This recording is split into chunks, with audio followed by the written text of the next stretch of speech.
सिर्फ इस वीडियो में मैं आपके CMSL के 10 मार्क्स सिक्योर कर दूंगा। अगर आपकी किस्मत अच्छी रही तो 10 मार्क्स सिर्फ ये एक वीडियो देखने से आपको 10 मार्क्स मिल जाएंगे। मिनिमम 5 मार्क्स तो आई थिंक गारंटेड मिल जाएंगे। मैं वर्ड गारंटी यूज कर रहा हूँ क्योंकि आप पिछले पास्ट ईयर के पेपर देखोगे तो ये दो क्वेश्चंस हमेशा, पता नहीं ICSI को क्या प्यार है इन दो क्वेश्चन से, हर अटेम्प्ट में पूछा है। मोस्टली हर अटेम्प्ट में ये दो क्वेश्चन पूछे ही है।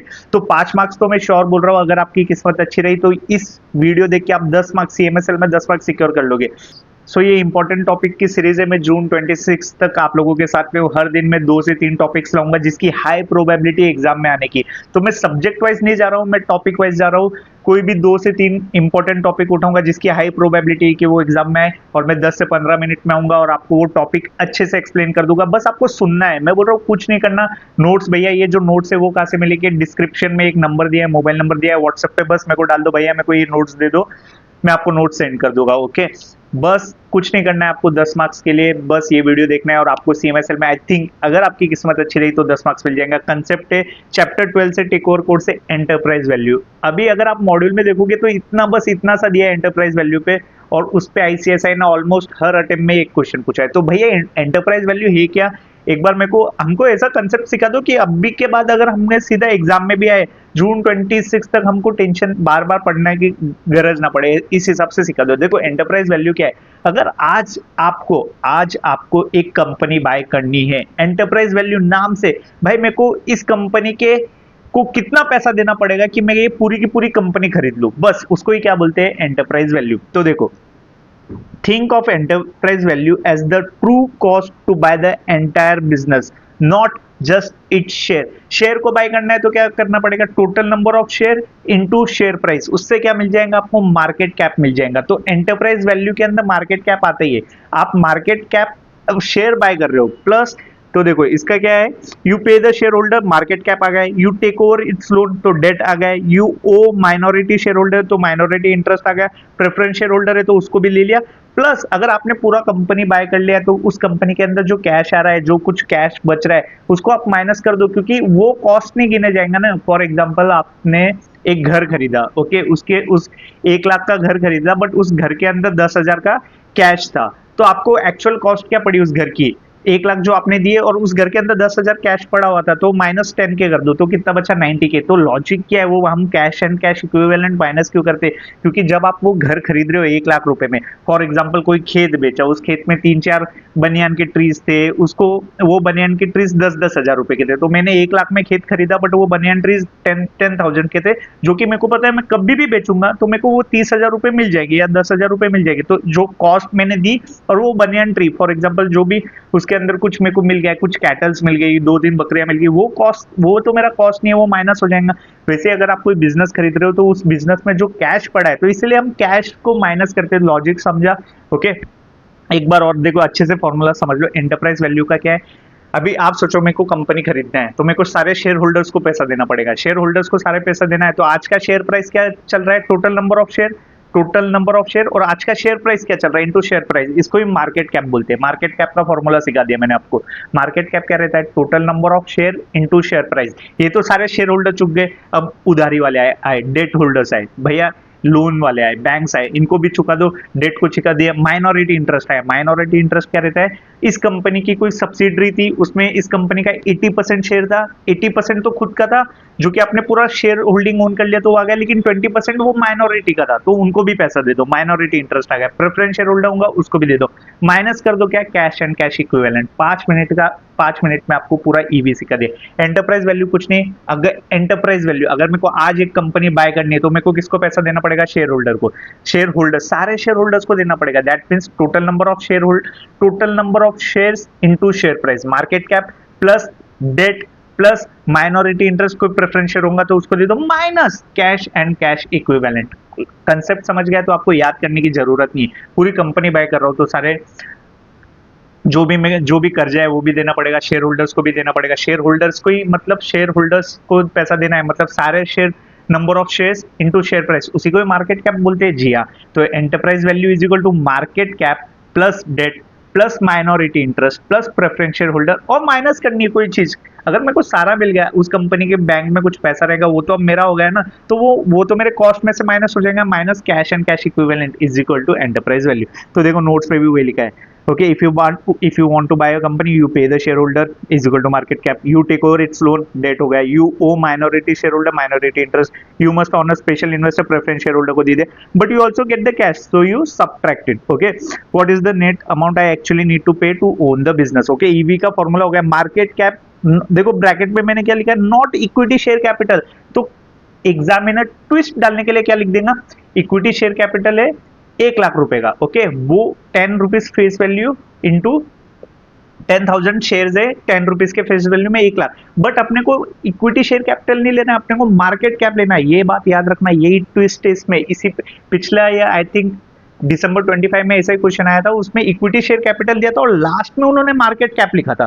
तो आपको इक्विटी शेयर कैपिटल नहीं लेना था, मार्केट कैप लेना। इक्विटी शेयर कैपिटल क्या रहता है, फेस वैल्यू पे रहता है। 10,000 शेयर 10 रुपए के फेस वैल्यू पे, बट आपको वो शेयर होल्डर बोलेगा भाई ये फेस वैल्यू है, मेरे को मार्केट का रेट दे, आज मार्केट में मेरा क्या भाव चल रहा है, तभी तो तू मेरी कंपनी, तभी तो मैं तेरे को मेरा शेयर बेचूंगा। तो मार्केट में रेट चल रहा है फॉर एग्जांपल 20, तो 20 रुपीज इंटू 10,000 ये कितना हो गया, 2,00,000 रुपए। तो मार्केट कैप कितना हो गया, 2,00,000 plus debt plus minority interest plus अगर प्रेफरेंस शेयर होगा तो उसको दे दो, minus cash and cash equivalent. तो ओके, तो देखो फॉर्मूला में मैंने नॉट इक्विटी शेयर कैपिटल लिखा है, मार्केट कैप ब्रैकेट पे लिखा है इक्विटी शेयर कैपिटल नहीं, मार्केट कैप लेना। मार्केट कैप में total number of share into face value नहीं, into market price. Total number of share into market price. Face value तो जब शेयर होल्डर ने स्टार्टिंग में फेस वैल्यू पे क्यों कोई सामने वाला अपना माल बेचेगा, मार्केट प्राइस पे बेचेगा ना, इसलिए हम मार्केट कैप लेते हैं। मार्केट कैप मतलब मार्केट कैप का फॉर्मूला क्या है, टोटल नंबर ऑफ शेयर तो आएगा हर जगह, इंटू फेस वैल्यू नहीं लेना है। फेस वैल्यू तो इक्विटी शेयर कैपिटल हो गया, हमें लेना है इंटू मार्केट प्राइस लेना है, वो that is market cap. Okay, कभी कभार क्वेश्चन में डायरेक्ट मार्केट कैप दिया होगा, कभी कभार कंफ्यूज करने के लिए इक्विटी शेयर कैपिटल और मार्केट कैप दोनों दिया होगा, तो स्टूडेंट इक्विटी शेयर कैपिटल ले लेगा। नहीं नहीं, इक्विटी शेयर कैपिटल तो वो तो कब का भाव है, शेयर होल्डर को आप फेस वैल्यू पे थोड़ी दोगे, उसको अगर बिजनेस खरीदना है उसको आज का मार्केट का प्राइस देना पड़ेगा ना। That means total market price into total number of share is equal to market cap, plus debt वालों को दे दो, माइनॉरिटी इंटरेस्ट है तो उसको दे दो, प्रेफरेंस शेयर है तो उसको दे दो, और cash and cash equivalent minus कर दो। भैया 8 मिनट से एक ही कंसेप्ट समझ गया, आगे बढ़ो। ओके, ये नोट्स देखो पढ़ लो। मार्केट कैप, शेयर प्राइस ये करंट शेयर प्राइस है into total share. Why do we add debt, because if you acquire a company you don't escape its loan, you either repay them और continue servicing them. तो आप date वालों को भी चुका देते हो, प्रेफरेंस शेयर रहा तो उनको भी दे दोगे। माइनॉरिटी इंटरेस्ट क्या रहता है, ये कंसेप्ट अभी एक वर्ड के लिए मैं ज्यादा खींचूंगा नहीं। अगर उस कंपनी की कोई सब्सिडरी कंपनी है, फॉर एग्जांपल 80% ओन करती है या 70% ओन करती है, तो वो कंपनी तो सब्सिडरी है मेरी है, बट उसमें 30% बाहर के शेयर होल्डर्स है, तो उनको भी दे दो, उनका वो माइनॉरिटी इंटरेस्ट करके उनको भी पे कर दो, ताकि वो पूरी की पूरी सब्सिडरी मेरी हो जाए। ओके, और cash and cash equivalent, when you buy the company you also get it's cash balance, तो इसलिए हम उसको माइनस करते हैं। ओके, आई थिंक 8 मिनट में हो गया आपका। अभी नेक्स्ट टॉपिक पे जंप करते हैं, नेट असेट वैल्यू। ये चैप्टर 17 में आता है, चैप्टर 12 में हमने एंटरप्राइज वैल्यू पढ़ लिया, अभी चैप्टर 17 में नेट असेट वैल्यू, नाम से म्यूचुअल फंड का कंसेप्ट है। Okay, net asset value 5 marks तो हो गया। आई थिंक एंटरप्राइज वैल्यू आएगा ही आएगा जून 26 में। ये नहीं आया तो एनएवी आएगा, एनएवी नहीं आया तो होल्डिंग पीरियड रिटर्न आएगा। चैप्टर 17 में से ये दो में से आईसीएसआई एक ना एक क्वेश्चन पूछेगा। भैया इतना स्पीड में क्यों बोल रहे हो, ताकि आप लोगों का टाइम वेस्ट ना हो। 10 से 15 मिनट में आपके 10 मार्क्स सिक्योर हो जाए और आप दूसरे टॉपिक्स पे जंप करो जो इंपॉर्टेंट हो, जिनकी प्रोबेबिलिटी ज्यादा हो। स्मार्ट स्टडी करो, लास्ट के 30 दिन रहे, रिकामी चीजें, ऐसी चीजें नहीं पढ़नी जो जिसकी एग्जाम में आने की प्रोबेबिलिटी ना हो। इसीलिए मैं और एक्स्ट्रा क्या लेके आया हूं आप लोगों के लिए, भैया कितना प्रमोशन करोगे, इसी एक लास्ट बार कर रहा हूं। इसलिए मैं आप लोगों के लिए टेस्ट सीरीज भी लेके आया हूं। टेस्ट सीरीज जिसमें मैं, टेस्ट सीरीज नहीं है इसको ऐसा समझो, मैं आपको टॉप 80-85 क्वेश्चन दे रहा हूँ जो कि एग्जाम ओरिएंटेड है, जो कि एग्जाम में जिसके आने की बहुत ज्यादा हाई प्रोबेबिलिटी है। एट ₹100 में 80-85 क्वेश्चंस दे रहा हूँ, प्लस इंपॉर्टेंट नोट्स दे रहा हूँ। जो 85 क्वेश्चंस दिए उसमें से आप 2-3 क्वेश्चंस लिख के मेरे को भेज भी सकते हो व्हाट्सएप पे। पूरे 80 क्वेश्चंस लिखने तो लिख दो, बट इतना टाइम नहीं होगा आप लोगों के पास। 2-3 लिख लो कि भैया एक बार चेक कर लो तो मैं कम लिख रहा हूँ, ज्यादा लिख रहा हूँ, 5 मार्क्स के लिए सफिशिएंट लिख रहा हूँ, 1-2 लाइन ऐड करूँ नहीं करूँ। जून 26 तक जब भी आपका मन हो, कभी भी आप मेरे को कोई भी क्वेश्चंस भेज सकते हो, मैं रिप्लाई दे दूंगा आपको। तो जून 26 तक एट ₹100 आपको क्या मिल रहा है, 80-85 क्वेश्चंस मिल रहे हैं, प्लस इंपॉर्टेंट नोट्स मिल रहा है। और जून 26 तक मैं आपके साथ में at ₹100। Back to the topic, हो गया प्रमोशन, अभी टॉपिक पे आते हैं। ओके, चैप्टर 17 में mutual fund net asset value, नाम में ही लिखा है नेट एसेट वैल्यू। अभी देखो म्यूचुअल फंड का क्या रहता है, बहुत सारे इन्वेस्टर एक म्यूचुअल फंड मैनेजर को या म्यूचुअल फंड को पैसा देता है, वो म्यूचुअल फंड क्या करता है, अलग अलग कंपनीज के शेयर में पैसा लगा देता है। तो शेयर कोई कंपनी रहती, उसका शेयर प्राइस तो पूरे सुबह 9 बजे से लेके दोपहर के 3:15 तक ट्रेड होते रहता है। हर टाइम पे कभी भी आप चेक कर सकते हो, रिलायंस का शेयर प्राइस ओके 1230 चल रहा है, ओके 1240 चल रहा है, हर मिनट पे पता चलता है। बट म्यूचुअल फंड का ऐसा नहीं होता है। भैया म्यूचुअल फंड का ऐसा क्यों नहीं होता है? क्योंकि उसने 10 अलग अलग जगह पैसे लगाए, प्लस हर उनका उसको कैलकुलेट करना पड़ेगा ना, उसका वैल्यू क्या हो रहा है। 10 अलग अलग जगह पैसा लगाया, कोई बढ़ गया होगा, कोई कम हो गया होगा, राइट। और एक कंपनी में नहीं लगाया, उसने 100 अलग अलग जगह पैसे लगाए हैं। तो उसको वो सारी चीजें कैलकुलेट करके डे एंड पे वो बताता है कि आज नेट असेट वैल्यू क्या है। ये मैंने एडवांस बता दिया, आप थोड़ा इजी समझते हैं। नेट असेट वैल्यू किसी ने पूछा, ये म्यूचुअल फंड का कंसेप्ट है। नेट असेट वैल्यू क्या रहता है? Total asset minus total liability divide by net asset value per unit divide by per unit. Unit का पूछा है तो जितने भी टोटल नंबर ऑफ यूनिट्स रहेंगे उसको डिवाइड कर दो। अब टोटल एसेट आपको पता है और टोटल लाइबिलिटीज पता है, डिवाइड कर दो उसको टोटल नंबर ऑफ यूनिट से। Net asset value, net asset, asset बोला तो एसेट है, नेट एसेट बोला तो एसेट पे से लाइबिलिटीज माइनस कर दो, नेट एसेट बचा। अब net asset value per unit बोला तो divide by total number of unit कर दो, तो आपको एनएवी पर यूनिट मिल जाएगा। और ये कब पता चलता है? एनएवी हर म्यूचुअल फंड कब डिक्लेयर करता है? क्लोजिंग आवर्स में 3-3:15 को डिक्लेयर करता है कि हर म्यूचुअल फंड का आज का एनएवी क्या है 3:15 को। क्यों भैया? क्योंकि उसको टाइम लगेगा ना भाई, उसने हर जगह शेयर, जब मार्केट क्लोज होगा तब वो देखेगा ओके रिलायंस यहाँ पे क्लोज हुआ, एचडीएफसी बैंक यहाँ पे क्लोज हुआ, ट्रंप ने क्या ट्वीट किया उसके हिसाब से उसने गोल्ड में भी कुछ पैसा लगाया होगा, सिल्वर में भी लगा, सबकी वैल्यू चेक करेगा, फिर जाके एनएवी पर यूनिट इन्वेस्टर्स को बता देगा कि आज के एनएवी ये है। ओके, इतना समझ गया, थोड़ा कंसेप्ट भी बता दिया ताकि याद रहे। एनएवी क्या है? नेट एसेट वैल्यू क्या रहता है म्यूचुअल फंड का? Total asset minus total liability. Net asset हो गया, अगर एनएवी पर यूनिट पूछा divide by total number of units, आपको एनएवी पर यूनिट्स मिल जाएगा। ओके, अभी देखो चैप्टर 17 में NAV per unit is equal to price of 1 unit mutual fund. Okay, simple formula है। एनएवी नेट एसेट वैल्यू मतलब पूरे फंड की वैल्यू, अगर एनएवी पर यूनिट बोला पूरे फंड की वैल्यू, उसमें से लाइबिलिटीज माइनस कर देना, तो asset minus liability divide by total number of units. Okay, अब एनएवी की फॉर्मूला क्या है? Market value of investment plus income plus receivable. Market value जितना भी एसेट है, जितने भी पैसे लगाए, plus income plus accrued income, कुछ पैसे आ रहे होंगे, माइनस लाइबिलिटीज। आपको total asset, income plus asset minus liability plus expenses करना है divide by total number of units. Okay, बहुत इजी। इन्वेस्टमेंट रही ऐड कर दो, इनकम रहा ऐड कर दो, लाइबिलिटीज रही माइनस कर दो, एक्सपेंसेस रहा माइनस कर दो, divide by total number of unit कर दो। एनएवी का 5 मार्क्स का हाथ में है। एसेट रहा, इनकम रहा ऐड कर दो, माइनस कर दो लाइबिलिटीज, माइनस कर दो expenses, divide by total number of unit. NAV per unit मिल गया आपको। एनएवी डिक्लेयर कब करता है? अनलाइक स्टॉक जिसमें लाइव स्टॉक्स का कैसा, रिलायंस का, जेन इरिगेशन का, सुप्रीम इंडस्ट्रीज का, जो भी फिनोलेक्स, एस्ट्रल पाइप, जो भी एचडीएफसी बैंक, इन हर का हर सेकंड प्राइस पता चलते रहता है। हर सेकंड प्राइस टिक टिक टिक टिप टिप पता चलता है। वैसे म्यूचुअल फंड का रहता है नहीं, क्योंकि उसने एक कंपनी में पैसे नहीं लगाए भाई, 1000 में लगाया, तो कुछ तो उसको टाइम लगेगा ना कैलकुलेट करके, बाद में divide by number of unit करके एनएवी देने में। तो unlike stock, NAV declare once daily after market closes around evening time में। बिकॉज क्यों भैया? Fund need time to calculate total value. Module में से एग्जांपल दे दिया है। इन्वेस्टमेंट 180 लाख का था, रिसीवेबल 1 लाख मिलने वाले थे, अक्रूड इनकम 1 लाख है, लाइबिलिटीज 50,000, एक्सपेंसेस 50,000, यूनिट 10 लाख। तो इन्वेस्टमेंट को ऐड कर दो, रिसीवेबल है ऐड कर दो, इनकम है, अक्रूड इनकम है ऐड कर दो, minus liabilities minus expenses divide by total number of unit. NAV per unit आ गया 18 रुपए 10 पैसे। ओके, शॉर्टकट अंडरस्टैंडिंग क्या है?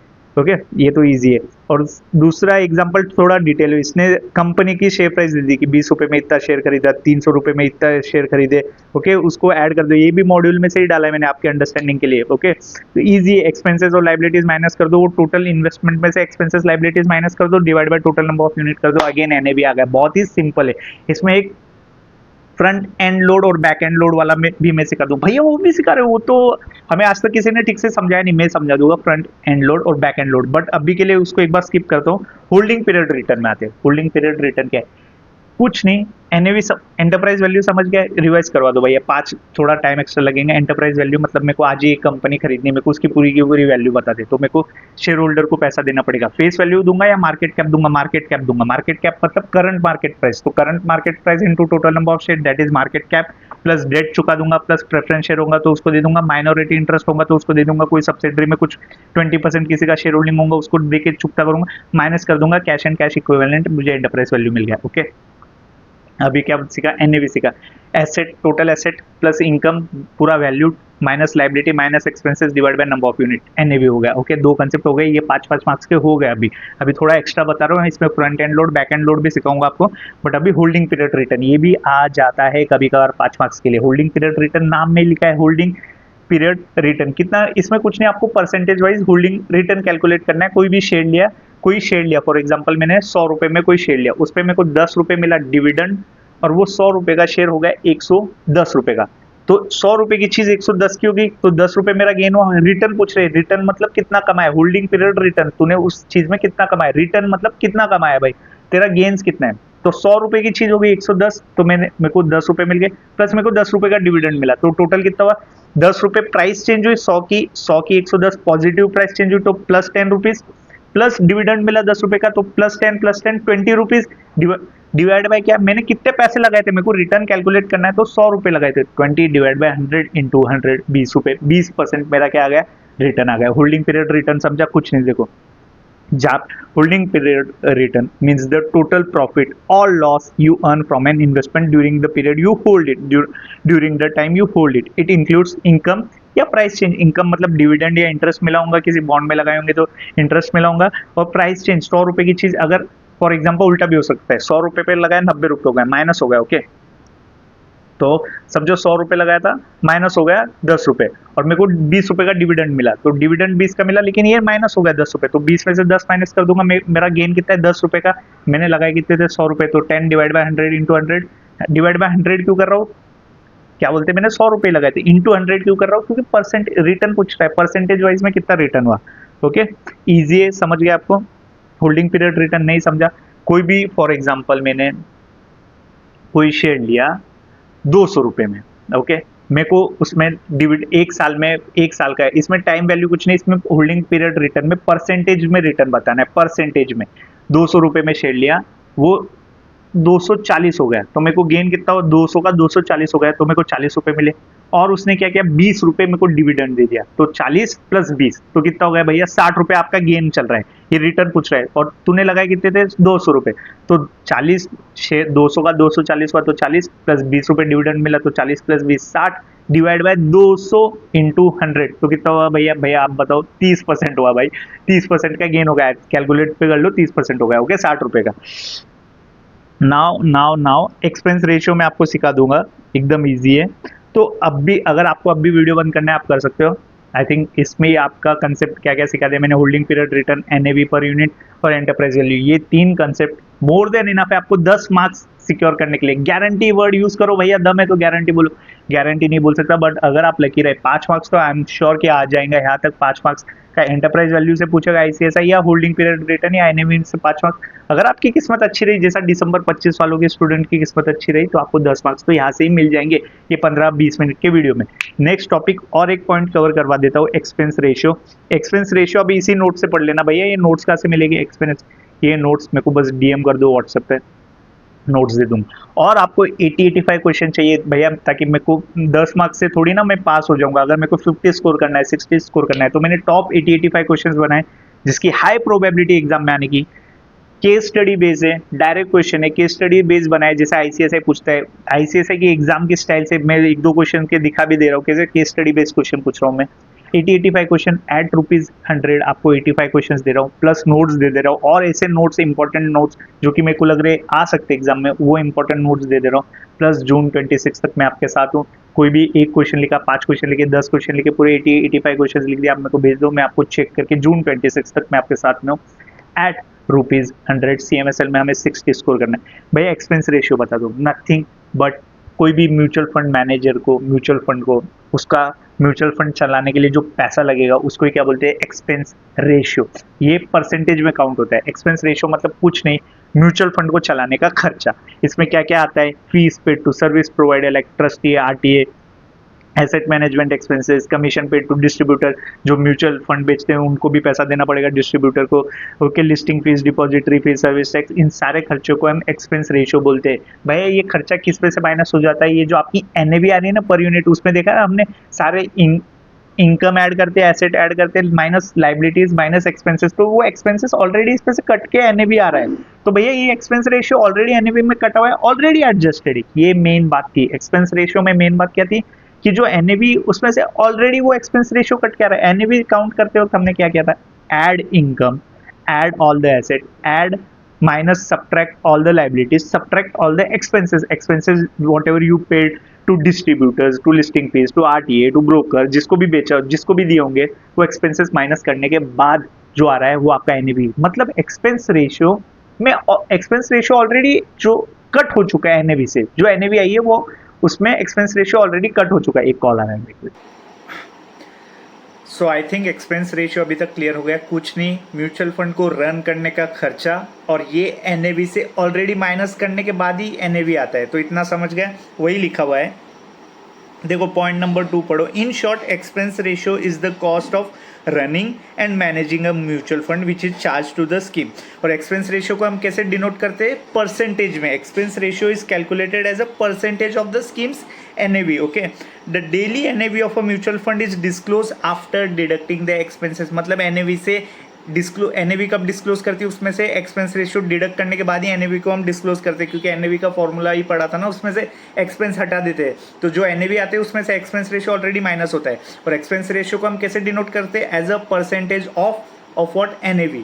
ओके, अभी हम एक और इंपॉर्टेंट टॉपिक पे हम बात करने वाले, फ्रंट एंड लोड और बैक एंड लोड। ये दो चार्जेस रहते हैं, ये NAV से हट के चार्जेस है। NAV से हट के चार्जेस ये दो चार्जेस है, इसको हम सेपरेटली देते हैं, इसको हम अलग से इन्वेस्टर देता है eight the time of buying, eight the time of redemption. ये दो चार्जेस देने पड़ते हैं, नथिंग। ये NAV के अलग से देते हैं, ऊपर से लगते हैं। NAV के ऊपर से जो एक्सपेंसेस लगता है, अगर मैं इन्वेस्टर हूँ, मेरे को म्यूचुअल फंड बाय करना है, तो मेरे को NAV जितने का NAV वो तो खरीदना पड़ेगा एट द टाइम, जो प्राइस चल रहा है NAV का वो खरीदा, उसके ऊपर से एक परसेंटेज फ्रंट एंड लोड का प्राइस लग जाता है, वो खरीदना। और जब मैं रिडीम करूंगा, फॉर एग्जांपल मैंने 10 रुपये पे कोई NAV खरीदा, किसी म्यूचुअल फंड का 10 रुपये का कोई NAV खरीदा, okay, net asset value per unit खरीदा, उस पर मेरे को समझो 2% फ्रंट एंड लोड लगेगा। तो 10 रुपये पे 2% कितना हो गया, 0.2 रुपीज़ हो गया। 100 रुपये का 2 रुपये हो गया। 100 रुपये का समझो NAV खरीदा, तो 2 रुपये मेरे को 102 रुपये मेरा टोटल कॉस्ट पड़ा, ओके, NAV पड़ा प्लस फ्रंट एंड लोड। अभी फॉर एग्जाम्पल ये 200 रुपये की हो गई, 10 साल बाद समझो, या 4 साल बाद ये 100 रुपये की चीज़,